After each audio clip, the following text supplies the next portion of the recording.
É bastante célebre aquela citação que o Oppenheimer faz ao Bhagavad Gita, né?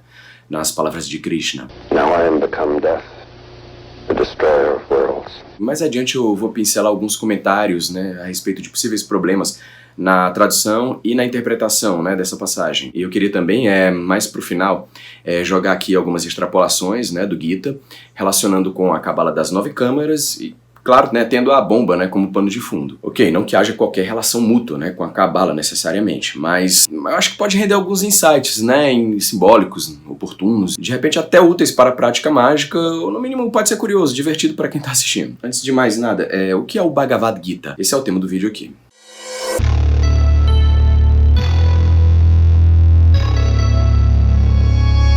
Bom, antes da gente dissecar o Gita, essa aqui é a minha edição, né? Saiu pela editora Pensamento. A capinha tá até destruída aqui, né? Porque a minha gatinha Petúnia comeu a parte da capa aqui, mas foi pra me trazer ensinamentos sobre a transitoriedade das coisas, né? Sou muito grato a Petúnia por isso. Não faz mais isso não, Petúnia. Bom, e antes da gente dissecar o Gita, a gente tem que entender que ele é parte de um épico muito maior, né? Chamado Mahabharata. Essa é a minha edição, né? Quando eu digo minha, não é que eu escrevi, tá? É a que eu tenho aqui em casa. E é uma versão em prosa, né? Porque o épico Mahabharata, ele é poético. E claro, aqui também tá condensado, né? Porque ele originalmente é muito extenso, né? Daria 2 livrões, assim, fácil. E o Mahabharata, por sua vez, ele é parte de algo ainda maior, né? Chamado hinduísmo. Se você der um Google aí, você vai achar fácil que o hinduísmo, ele é a 3ª religião com o maior número de aderentes no mundo. O problema talvez comece aí, né? Religião. Não, claro que o hinduísmo ele tem elementos que a gente definiria sem ter muita dúvida como sendo elementos religiosos. Então o problema nem está no termo religião, mas no termo uma religião. O hinduísmo, ele é um exônimo. E o que é um exônimo, né? Calma que eu vou voltar, tá? Não vou ficar enfiando aqui assunto dentro de assunto. Eu vou fazer o caminho inverso, né? Vou voltar ao Mahabharata, passando pelo Gita, chegando até o Oppenheimer e a bomba. Um exônimo, ele é a palavra pela qual uma coisa passa a ser conhecida, certo? Sendo que aquela palavra, aquele termo, ele não é usado pela galera do próprio rolê mesmo, que participa, que vive aquilo. Tipo, Finlândia.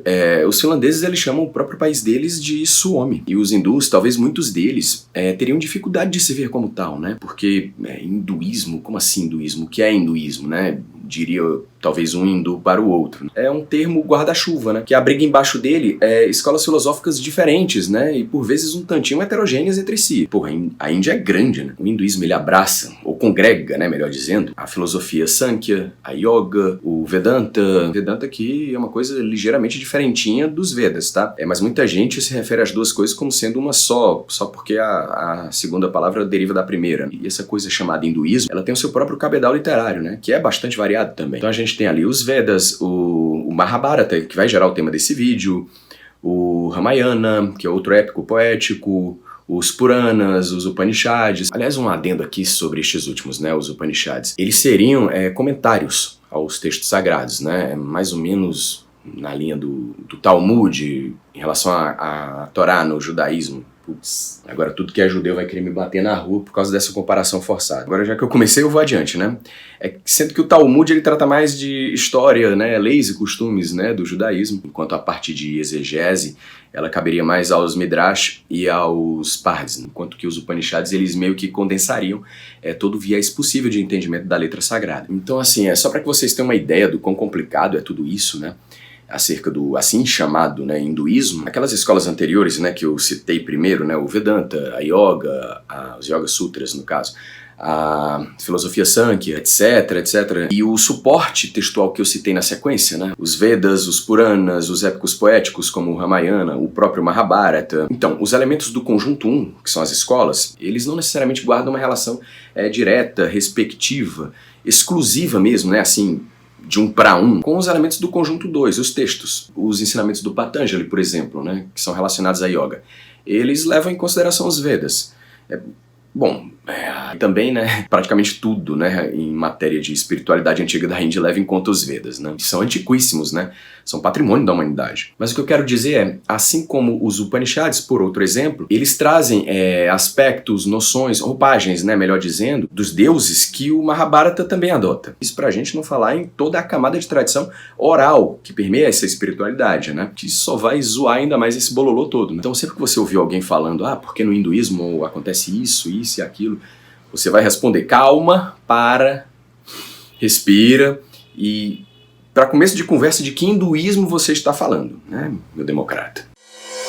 E feitas essas considerações, a gente vai falar primeiro do Mahabharata, né, porque a gente precisa falar primeiro dele aqui, pra gente falar desse aqui, o Bhagavad Gita. O Mahabharata, ele é um épico de mais de, põe aí, 200 mil versos, eu não estou exagerando, cuja autoria, a tradição, ela coloca, a tradição, repito, claro que isso passou por muitas mãos ao longo de mais de 3.000 anos, né? Então a tradição diz que a autoria é do sábio Vyasa. O Mahabharata se constitui de 18 parvas, né? Parvas quer dizer livros. Aliás, a obra ela atribui muita importância aos números 18 e 12. Tá? Vocês vão perceber isso. Sendo que o Bhagavad Gita, que o Oppenheimer cita, ele ocupa uma parte, não é nem todo, uma parte do Parva 6, do livro 6, o Bhisma Parva. E outra coisa, existe o Mahabharata em sentido amplo e em sentido estrito. Em sentido amplo, ele congrega 3 textos.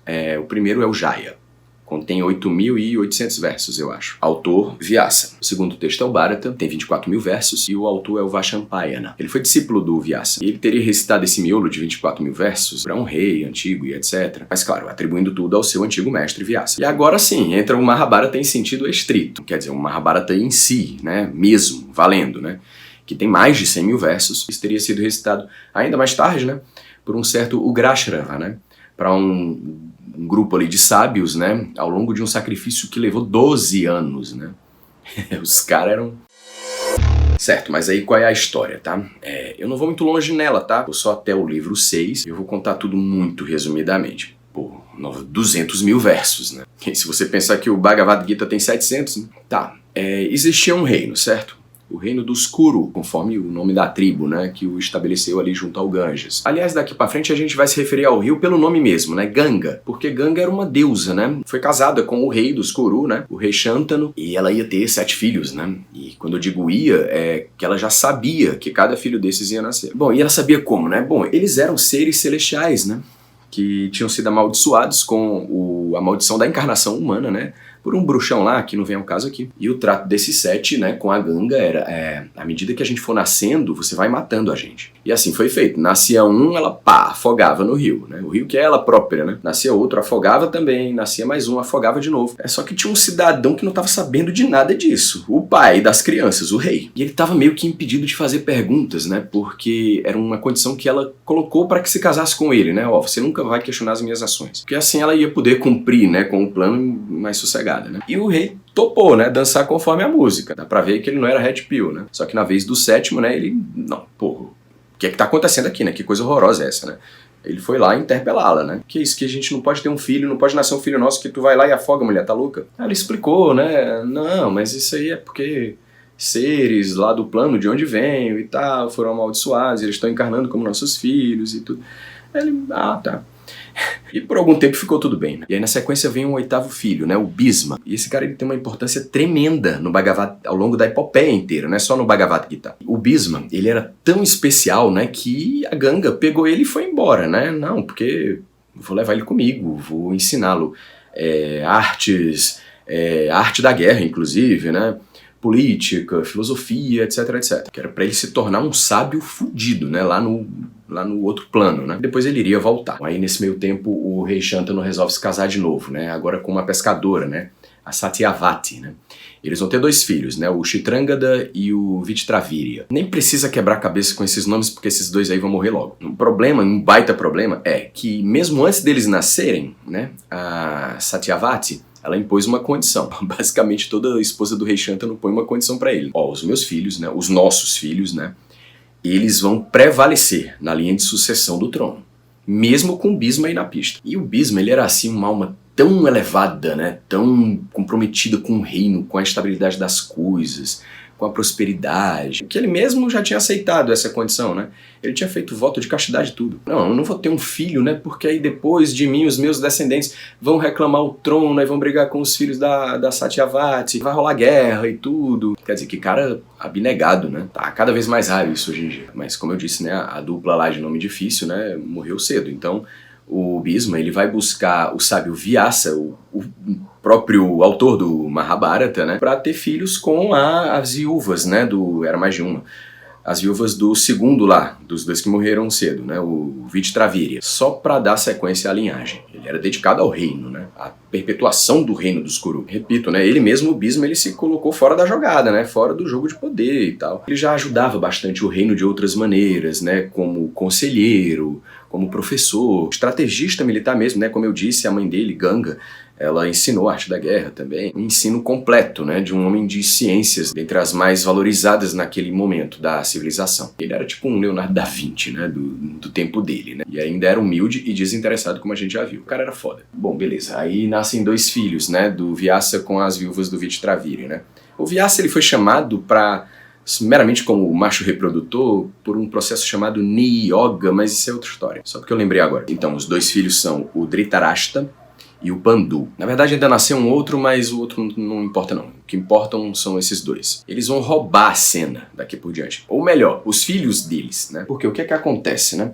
E aqui é que o caldo vai entornar. O Dhritarashtra era cego. E pelos costumes da época, pelas leis da época, melhor dizendo, um governante cego era inadequado. Ele não podia governar, por mais que ele fosse o mais velho. Daí que o Pandu e a sua linhagem, né, os Pandavas, eles vão ter direito à sucessão. Dois Pandavas, eles vão se destacar, tá? É o mais velho, que é o Yudhishthira, que ele já reivindicava o trono e tudo. E o Arjuna, né? E esse é a figura mais do que central no Bhagavad Gita. Ele é um baita de um guerreiro, né? Um arqueiro melhor do que mil vezes do que o Legolas, além de virtuoso, um filósofo, etc, etc. Os filhos do Dhritarashtra, eles vão ser chamados de Kauravas. E o mais velho deles, o Duryodhana, ele é um sujeito medonho, né? Ele se achava. Aí começa, né? Uma puta de uma sequência de manobras conspiratórias, né? De fazer o Game of Thrones parecer Turma da Mônica. Tal hora, os Kauravas chamam os Pandavas para um jogo de dados, né? Tipo isso mesmo, né? Jogo ordinário, jogo de azar, né? Aposta mesmo, né? Eu não lembro as circunstâncias exatas, mas os Kauravas, eles manipularam o jogo de modo que o líder lá dos Pandavas, né? Ele ia perder sempre, né? Uma coisa assim bem blaze. Eu confesso que eu não sei onde é que esse cara tava com a cabeça, né?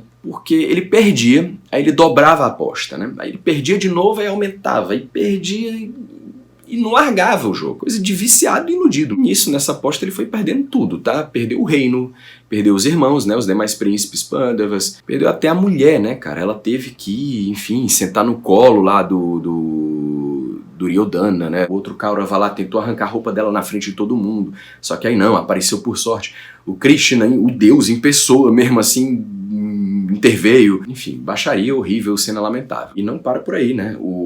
Dentro dos termos do jogo, né, da aposta, os Pandavas ainda foram exilados do reino dos Kurus para uma floresta, né, e tiveram que ficar lá 12 anos. No 13º ano eles voltam em cena, né, e agora de maneira oculta, né, disfarçada, né, incógnitos. Gradativamente eles vão arregimentando um novo exército, né, costurando alianças políticas, conspirando, etc, etc. Enfim, eles estão no game de novo. O confronto, né, a guerra mesmo se torna inevitável. Esse enfrentamento, né, com os Kauravas que agora exerciam o poder. Guerra essa que, vale dizer, né, era para reaver tudo que eles haviam perdido, né, que lhes era de direito. E aí o Bhisma, né, ele, muito sábio, né, já estava antevendo que ia dar uma merda grande, né. Então ele já foi ali tentando conciliar as coisas, né, botar panos quentes, enfim, tentar uma manobra diplomática, né, costurar a paz. Ao mesmo tempo, o Bhisma, ele tinha jurado fidelidade ao reino Kuru, né, como um todo, ao pai dele, né, lá no começo, Shantanu. Então, para todos os efeitos, ele ia tomar partido pelo Duryodhana, né, o regente da vez, pelos Kauravas contra os Pandavas. Muito embora reconhecendo que o Duryodhana e os irmãos dele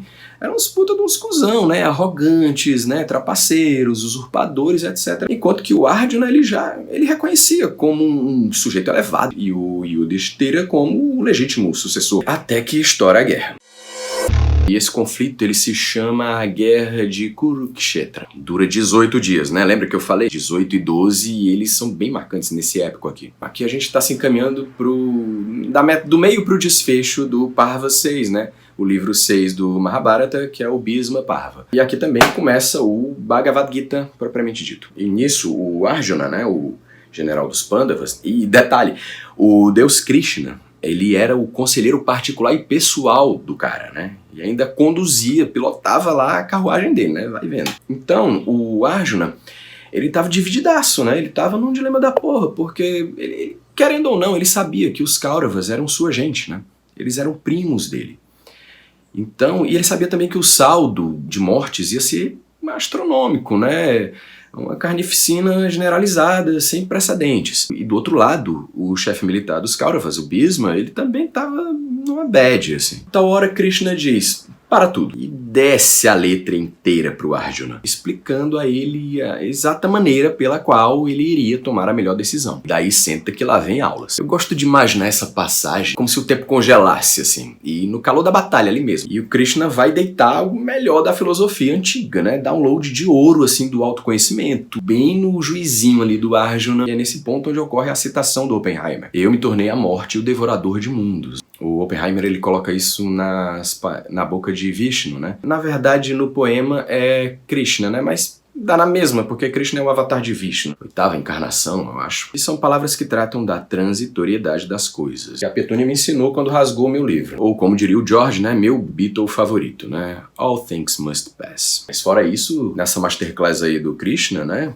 Pro Arjuna, teve de tudo, né? Teve conhecimento védico, assim, à vontade, né? Conceitos, categorias, metáforas, etc, etc. Tudo a fim de que Arjuna obtivesse a sabedoria necessária para agir, né? Sem remorso e perfeitamente ajustado e conformado com as mais rigorosas e cabíveis necessidades que a situação pedia, né? E principalmente de acordo com a natureza dele. Não esqueçamos, Arjuna era um guerreiro e ele entregou aos Kauravas a guerra e venceu. Quer dizer, os Pandavas, eles vencem, né? O irmão mais velho dentre eles, o Yudhishthira, né? Ele reavê o trono, né? E a ordem é restaurada. Eu vi alguns questionamentos sendo feitos para a tradução do Oppenheimer, né? E consta que ele sabia sânscrito, né? Talvez soubesse, né? Ele era muito nerd. Mas eu me refiro, ou melhor, os questionadores se referem, né? A parte em que ele diz, eu me tornei a morte, quando talvez, né, coubesse, eu me tornei o tempo. Mas será que uma coisa é realmente tão diferente da outra assim? Vamos investigar isso agora. Porque, por exemplo, não é o que diria um Joseph Campbell, né? Lá no seu maravilhoso O Poder do Mito, né? Vamos ver um trecho aí. It wouldn't be life if there were not temporality involved, which is sorrow, loss. You don't really believe that? But this is the way it is, and I don't believe anybody intended it, but this is the way it is. And Joyce's wonderful line, you know, history is a nightmare from which I'm trying to awake. And the way to awake from it is not to be afraid and to recognize, as I did in my conversation with that Hindu guru or teacher that I told you of, that all of this as it is as it has to be, and it is a manifestation of the eternal presence in the world. The end of things always is painful. Pain is part of there being a world at all. But if one accepted that isn't the ultimate conclusion to say, well, I won't try to reform any laws or fight any battles or... I didn't say that. Well, that's not the necessary thing to draw. You could say, I will participate in this row, and I will join the army, and I will go to war. I'll do the best I can. I will participate in the game. It's a wonderful, wonderful opera, except that it hurts. This is the way life is. And the hero is the one who can participate in it decently, in the way of nature, not in the way of personal rancor, revenge, or anything of the kind. Essa série de entrevistas é sensacional, cara. E... principalmente porque ele alivia aquele tom determinista, né, dos perennialistas do século XIX, né? Eu nem gosto muito desse pessoal, não. Tipo, mas eles são bastante insensados no esoterismo moderno, né? Eu tô me referindo aí ao René Guénon, ao Évola, né? Esse é fascistaço, esquece. Já o Campbell não, ele realça o aspecto poético do mito, né? De maneira que a nos prover ferramentas para uma vida reequilibrada, né? Para o enfrentamento das vicissitudes mesmo no século XXI. Outro dia eu posso falar mais do Joseph Campbell, mas aqui ele dá a dica, né? Por mais que hoje, né, com a noção de tempo não linear, né, e outras abstrações aí muito sofisticadas à luz da física pós-moderna, alguns possam considerar que cada instante já vivido, e por ser vivido, que foi, Fígaro? Ele quer sair.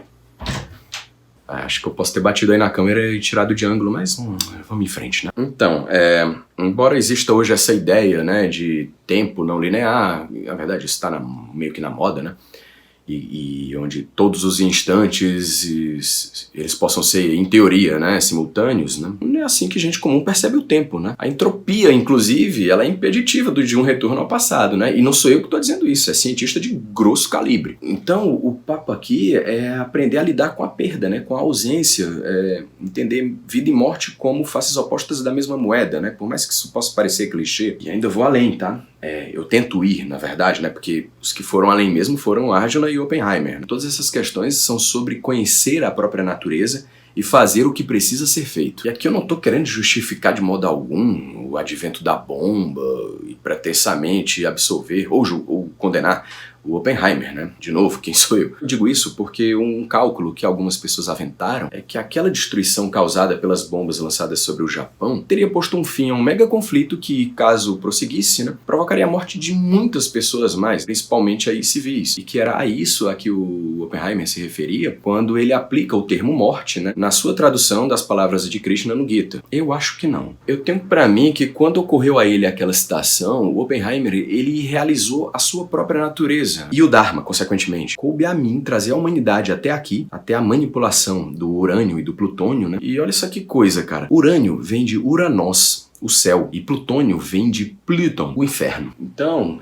prosseguindo aqui, né, nesse meu exercício imaginativo de me pôr no lugar do Oppenheimer, né? Coube a mim abrir esse portal, cruzá-lo sem hesitação, né? Tal qual a bala que é disparada dentro da bomba, né? E tal qual também a certeiríssima flecha de Arjuna, para que outros que viriam depois pudessem também dar uma espiadinha no que há além desse portal e redesenhar o próprio destino da humanidade. Só que ainda assim, esse momento também será fugaz. Tempo, né, o Cronos dos gregos, o Saturno dos romanos, na Cabala é Binah, a Sefirá além do abismo. E essa travessia, ela não oferece margem para erro. Não há espaço para hesitação aí. É por isso que é tão importante você se conhecer profundamente antes de você se pôr à prova nesse ponto da tua jornada. Com isso também eu não estou dizendo que eu cheguei lá, tá?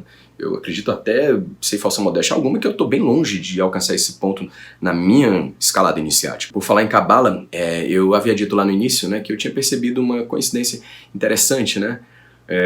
Consultando o Ike Bekkar, né, a Cabala das 9 câmaras. É um diagrama que posiciona de uma maneira curiosa as 22 letras do alfabeto hebraico, as 22 mais as suas variantes finais, né, num esqueminha de 3x3, né, 3 linhas, 3 colunas, e nisso a gente acaba resituando aí algumas chaves numéricas. O Bhagavad Gita, ele tem 700 versos, né, e 700 no Ike Bekkar corresponde à letra Nun, mais especificamente a letra Nun na sua versão final. Ora, qualquer estudante de Cabala Hermética, estudante iniciante mesmo, pela via inglesa, tá? Golden Dawn, ele sabe que a letra Nun corresponde ao caminho 24. E vamos ver aqui que carta é essa. Aqui, ó. Caminho 24, arcano 13. A morte. Uma carta que, no entanto, está repleta de símbolos da vida. Bom, é isso que eu tinha pra hoje, tá? Espero que vocês tenham gostado. Eu sou o Ayrton, sou músico, sou artista visual e costumo assinar os meus conteúdos, né, relacionados à magia, espiritualidade e ocultismo com o meu moto, Arrabi, tá? Cheguei faz pouco tempo no YouTube, mas eu já lancei dezenas de conteúdos no Instagram e no TikTok. Convido vocês a me seguirem lá e aqui também, claro, né? Se possível, por favor, curtam, compartilhem, deem o seu like, ativem o sininho e eu espero manter uma frequência semanal por aqui, ok? Valeu, até mais!